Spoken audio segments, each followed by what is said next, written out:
बहुत बढ़िया होंगे।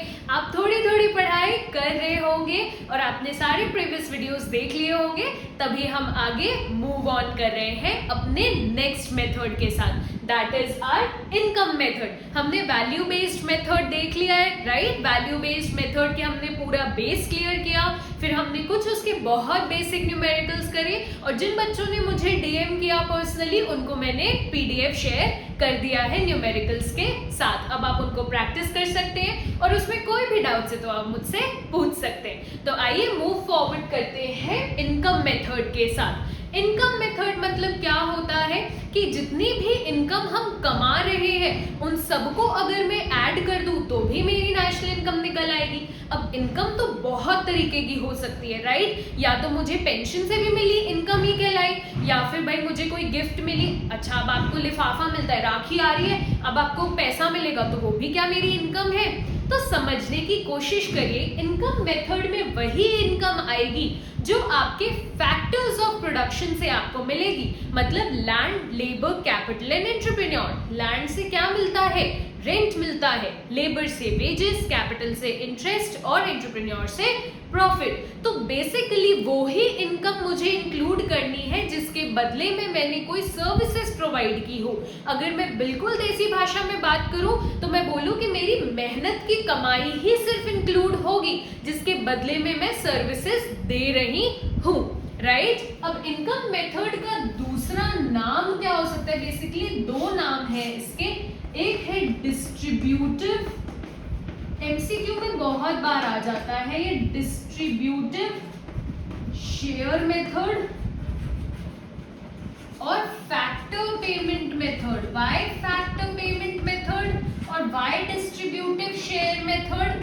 क्योंकि भाई आपने फैक्टर्स ऑफ प्रोडक्शन का यूज किया है, तो फैक्टर पेमेंट कर रहे हैं, आप फैक्टर पेमेंट कर रहे हैं, लेकिन सामने वाले की तो वो इनकम होगी। Second is distributive share method. क्यों?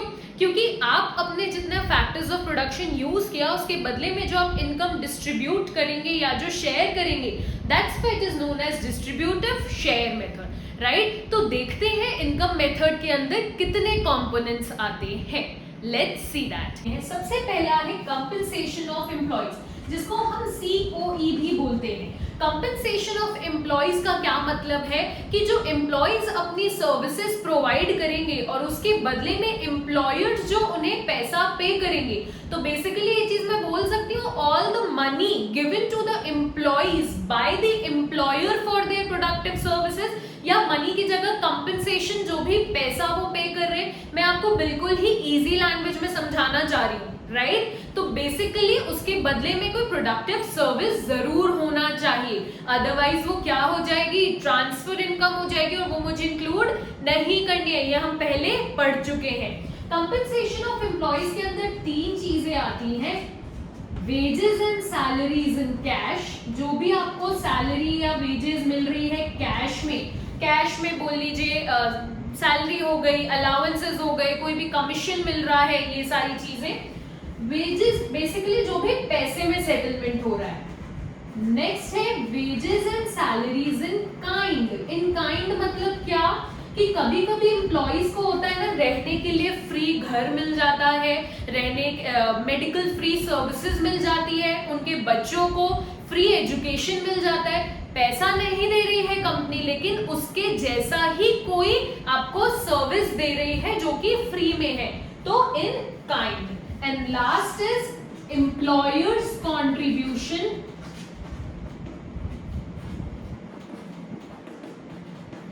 To social security services.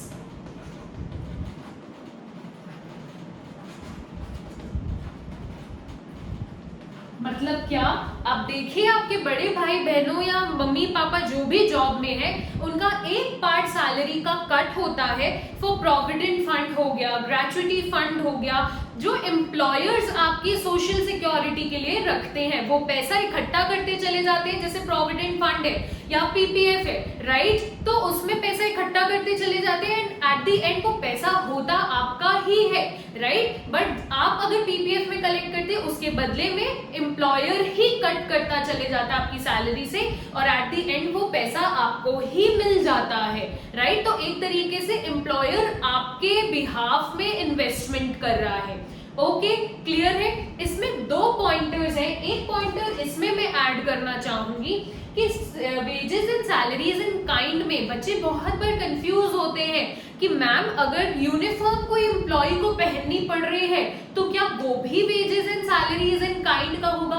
नहीं जी, जो भी चीज नेसेसिटी होती है एक एम्प्लॉय के लिए वो चीजें इसमें नहीं आती हैं। जो चीजें एड ऑन कंपनी प्रोवाइड कर रही है या एम्प्लॉयर प्रोवाइड कर रहा है वो ही चीज इसमें इंक्लूड होगी, राइट। इसका पॉइंटर क्लियर है।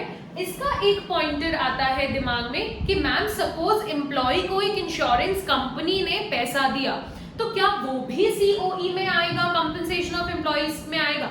नहीं। आप ध्यान से हेडर को पढ़िए। एम्प्लॉयर्स कॉन्ट्रीब्यूशन, सिर्फ और सिर्फ एम्प्लॉयर ने जो कि उसको जॉब प्रोवाइड कर रहा है उसने अगर कोई पैसा कट किया है फॉर सोशल सिक्योरिटी तो वो ही आएगा। इंश्योरेंस कंपनी तो थर्ड पार्टी हो गई, राइट। तो थर्ड पार्टी का कोई भी पैसा मिलना सीओई में नहीं आएगा, राइट। अच्छा, एक और चीज मैं ऐड ऑन कर देती हूँ क्योंकि ये ना एमसीक्यूज में बड़ा ट्रिकी चीजें आती है।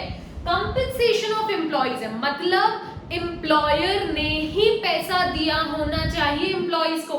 अब आप बोलेंगे कि मैम एक एम्प्लॉय ने दूसरे एम्प्लॉय को कुछ गिफ्ट किया, क्या वो सीओई में आएगा? पहली बात तो वो गिफ्ट किया तो वो क्या ट्रांसफर इनकम है, उसके बदले में उसने कोई सर्विसेज नहीं किए।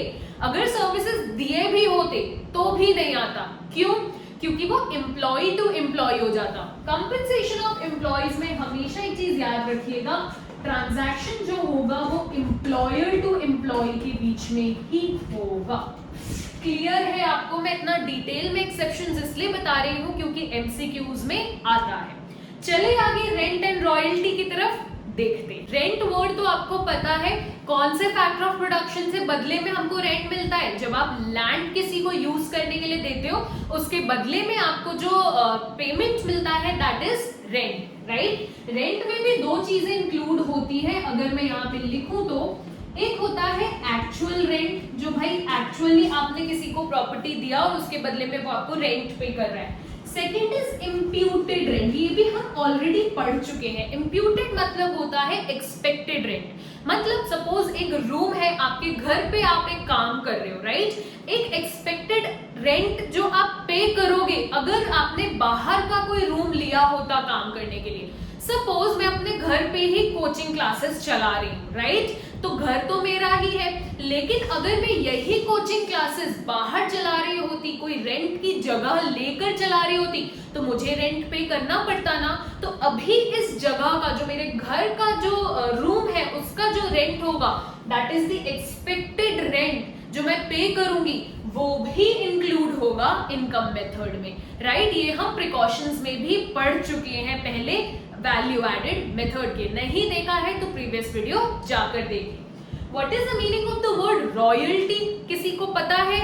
चलिए देखते हैं। रॉयल्टी आपके लिए काफी नया वर्ड है, लेट्स सी दैट। रॉयल्टी का मतलब होता है, मैं यहाँ पे डेफिनेशन लिख दे रही हूं, income received for granting leasing rights of sub soil assets. Sub soil assets मतलब क्या होते हैं? जो बेसिकली कोल माइंस वगैरह होती है या कोई भी माइंस होती है जो जमीन के नीचे होती है, राइट। कोल माइंस हो गई, गोल्ड की माइन हो गई, मार्बल माइन हो गई, आपकी डायमंड की माइन हो गई, तो तभी हम उसको सब सॉइल एसेट बोलते हैं क्योंकि सॉइल से ओरिएंटेड है लेकिन एसेट भी है। आज की डेट में किसी के पास माइन होना खुद की बहुत बड़ी बात है, वो उसका बहुत बड़ा एसेट है, राइट। अब बात करते हैं for granting leasing rights of sub soil. Leasing rights का क्या मतलब होता है? सपोज मेरे पास एक माइन है, मेरी खुद की एक मार्बल माइन है, राइट। मैंने राजू समझ लेते एक एग्जाम्पल के तौर पे, वो कॉन्ट्रैक्टर है, मैंने उसको अपनी माइन दे दी कि भाई तुम चलाओ, तुमको जो करना है करो, मैंने उसको क्या, एक कॉन्ट्रैक्टर है उसको माइन दे दी, मतलब जो उस पे लॉस होगा, जो प्रॉफिट होगा वो सारा तुम्हारा। मुझे तुम बस महीने के महीने एक रॉयल्टी दे देना, क्योंकि माइनिंग तो मेरी है, मैंने कॉन्ट्रैक्ट में उसको लीज पे दी है, मैंने उसको अपना एसेट थमाया है, ट्रांसफर नहीं किया है, राइट। मैंने उसको सिर्फ एक लीज पर दिया है, वो asset is still mine, right. मैंने उसको लीज पर दे दिया है कि तुम्हारा जो प्रॉफिट हो, जो लॉस हो उस माइन में वो तुम्हारा। मुझे तो महीने के महीने एक सॉर्ट ऑफ रेंट तो मुझे पे करते जाना, राइट। तो उसको हम रॉयल्टी बोलते हैं कि भाई जो भी महीने का मुझे एक वो फिक्स 2 लाख रुपए देगा तो वो मेरा, अब चाहे उसका प्रॉफिट हो चाहे वो उसका लॉस हो, वो उसका सरदर्द है, वो देखे, राइट। समझ आया आपको रॉयल्टी क्या होती है? तभी वो रेंट एंड रॉयल्टी साथ में ही है। तो एक सॉर्ट ऑफ रेंट नहीं है, सॉर्ट ऑफ रेंट। इवन आप ये एग्जाम में भी नहीं लिख कर आ सकते सॉर्ट ऑफ रेंट, मैं आपको सिर्फ एक समझाने के लिए बता रही हूँ कि मैंने अपनी माइन उसको दे दी लीज पर, एक कॉन्ट्रैक्ट बेसिस पर कि भाई प्रॉफिट और लॉस सब तुम्हारा, लेकिन महीने के महीने मुझे तो कुछ चाहिए ना, क्योंकि माइन तो मेरी है, इतना बड़ा एसेट मैं तुम्हें दे रही हूँ चलाने के लिए, तो मेरा क्या फायदा फिर उसमें, राइट। तो वो जो मुझे मिलेगा पैसा, तो वो मेरी क्या होगी, इनकम होगी, तो वो पैसे का नाम क्या होगा, रॉयल्टी, राइट। इंटरेस्ट, इंटरेस्ट तो आपको पता ही है। इंटरेस्ट मतलब क्या कि भाई मैं एक एंटरप्रेन्योर हूं, मैंने आपको कुछ पैसा दिया, लेंड किया, उसके मैंने अपने फंड्स लेंड किए, उसके बदले में आप मुझे इंटरेस्ट पे करोगे क्योंकि मैंने आपको पैसा दिया है, राइट। इसमें भी दोनों चीजें आती है, actual interest and imputed interest. Imputed interest मतलब का एग्जांपल मैं दे देती हूँ। सपोज मैंने अपने फादर से पैसा कुछ लिया, अब भाई अगर रियलिस्टिक उसमें देखा जाए तो फादर डॉटर के बीच में तो कोई इंटरेस्ट नहीं होना चाहिए, लेकिन आज उनने मुझे पैसा लेंड किया है तो मुझे तो कायदे से इंटरेस्ट उनको पे करना चाहिए, तो वो भी आएगा, क्योंकि वो जो इंटरेस्ट में उनको देती तो वो उनकी इनकम होती, तो वो भी इनकम मेथड में इंक्लूड होता।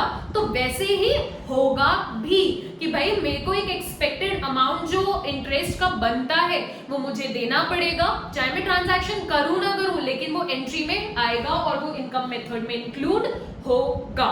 क्लियर है आपको? अच्छा, अब इसमें भी एक और कैच है, इंटरेस्ट जो होगा, जो इंक्लूड होगा, वो सिर्फ प्रोडक्टिव पर्पस के लिए अगर पैसा लेंड किया जाएगा ना तो ही होगा। सपोज मैंने आपको पैसा लेंड किया, ठीक है, बाइक खरीदने के लिए, या मेरे फादर ने मुझे पैसा दिया फॉर परचेजिंग अ फोन, लेकिन क्या वो इंक्लूड होगा, उसका इंटरेस्ट क्या इंक्लूड होगा? नहीं होगा। फॉर प्रोडक्टिव पर्पस ओनली, भाई कोई भी काम करना है उसके पीछे कोई पर्पस होना चाहिए, प्रोडक्टिव पर्पस होना चाहिए, राइट। चलिए देखते हैं क्या चीजें इंक्लूड नहीं होंगी। इसके पहले मुझे एक ना छोटा सा हैक आपके साथ शेयर करना है। बच्चे बड़े कंफ्यूज हो जाते हैं, इंटरेस्ट लिया है, मैंने पैसा दिया होगा, सामने वाले ने पैसा दिया होगा, बड़ा कंफ्यूजन को दूर करते हैं। सिंपल सा लॉजिक है, आप इंटरेस्ट पे कर रहे हैं मतलब पैसा आपने उधार लिया होगा, राइट। सिंपल सी बात है ना, आप उधार लोगे तभी आपको इंटरेस्ट देना पड़ेगा उस चीज पे, राइट। तो इसको अच्छे से दिमाग में बिठाने का तरीका, इंटरेस्ट मुझे पे करना है या इंटरेस्ट जिसको भी पे करना है, मतलब पैसा उधारी उसने ली होगी, राइट। क्लियर है?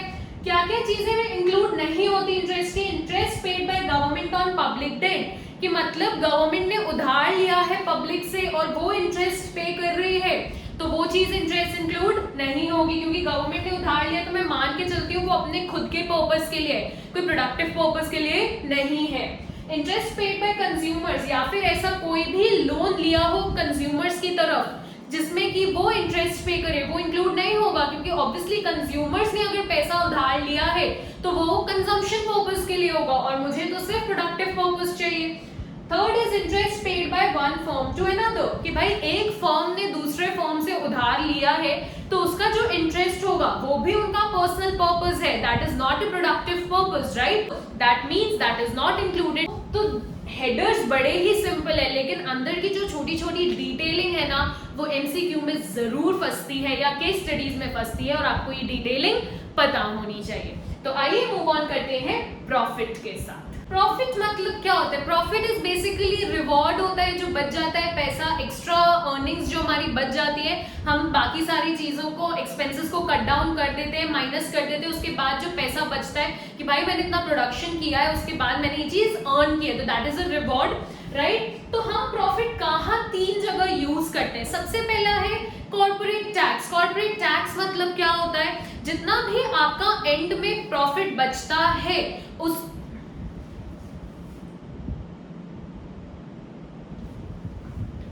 कॉर्पोरेट टैक्स मतलब क्या? कॉर्पोरेट टैक्स एक डायरेक्ट टैक्स है, राइट, जो हम गवर्नमेंट को पे करते हैं या एंटरप्राइज जो गवर्नमेंट को पे करती है जितना भी प्रॉफिट बचता है उस पर, राइट। कॉर्पोरेट टैक्स के 2 नाम होते हैं, हम इसको प्रॉफिट टैक्स भी बोलते हैं या बिजनेस टैक्स भी बोलते हैं। आपको पता होने चाहिए दूसरे नाम भी, राइट, समझ आया।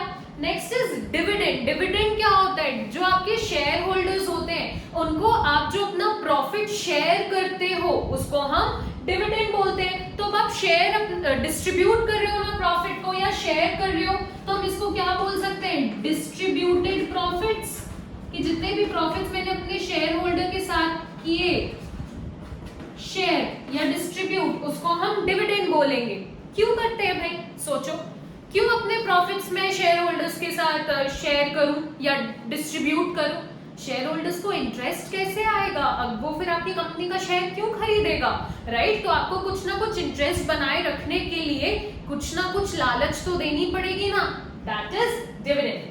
Retained earnings. Retained earnings basically savings होती है कंपनीज की, जो सब कुछ करने के बाद बच जाता है ताकि हम अनएक्सपेक्टेड कंटिंजेंसीज मतलब होता है इमरजेंसीज को मीट करने के लिए बनाते हैं, राइट। तो ये जो चीज होती है मैं इसको किसी के साथ डिस्ट्रीब्यूट नहीं करती, क्योंकि भाई थोड़ा पैसा तो मैं अपने पास भी रखूं ना, कि मुझे कोई इमरजेंसी आई तो मैं उस प्रॉफिट से डील कर पाऊं। तो मैं इसको अनडिस्ट्रीब्यूटेड प्रॉफिट बोल दूं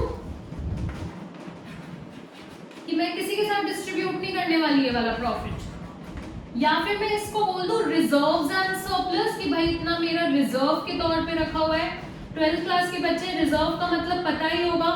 या फिर मैं इसको बोल दूं सेविंग्स ऑफ द एंटरप्राइज, ये भी बोल सकते हो, I am writing it here, savings of the enterprise, कि सेव कर लिया, आगे चल के मुझे कुछ एक्सपैंड करना पड़े या कुछ अनसेड कोई इमरजेंसी आ गई उसके लिए, राइट। अगर प्रॉफिट वर्ड नहीं गिवन है तो इन तीनों को मैं प्लस कर दूंगी तो मेरा क्या निकल के आ जाएगा? प्रॉफिट। अच्छा, ये सिमिलर चीज आपका सीओई के साथ भी होगा, मैं बताना भूल गई आपको कि अगर सीओई वर्ड नहीं गिवन है कंपनसेशन ऑफ एम्प्लॉइज, तो wages and salaries plus wages in kind plus employees contribution to social security schemes, आप तीनों को प्लस कर देंगे तो क्या आ जाएगा? सीओई। क्लियर है? Now let's move forward towards the last component, that is the mixed income. बड़ा ही सॉर्टेड है मिक्स्ड इनकम। क्यों? जो किसी में ना आए वो मिक्स्ड इनकम में आए, गिवन द फैक्ट वो प्रोडक्टिव सर्विस हो। सपोज फॉर एग्जांपल मैं खुद की कोचिंग क्लासेस चला रही हूँ। देखिए, अगर मैं किसी इंस्टीट्यूट के अंडर हूँ या किसी के सैलरी बेस्ड हूँ तब तो वो इसमें आ जाएगा, लेकिन जो मेरी सेल्फ एम्प्लॉयड हूँ मैं, अगर मेरी खुद की कोचिंग क्लासेस है तो वो इनकम कहाँ आएगी? देखिए, वो सीओई में भी नहीं आ सकती, वो रेंट एंड रॉयल्टी में भी नहीं आ सकती, वो इंटरेस्ट में भी नहीं आ सकती, वो प्रॉफिट में भी नहीं आ सकती। वो किस में आएगी? वो मिक्स्ड इनकम में आएगी कि भाई मेरी खुद की जो इनकम हो रही है वो भी तो इनकम मेथड में इंक्लूड होगा ना, राइट। मैं प्रोडक्टिव सर्विसेज दे रही हूँ, I am teaching students, right, उसके बदले मुझे जो फीस मिल रही है।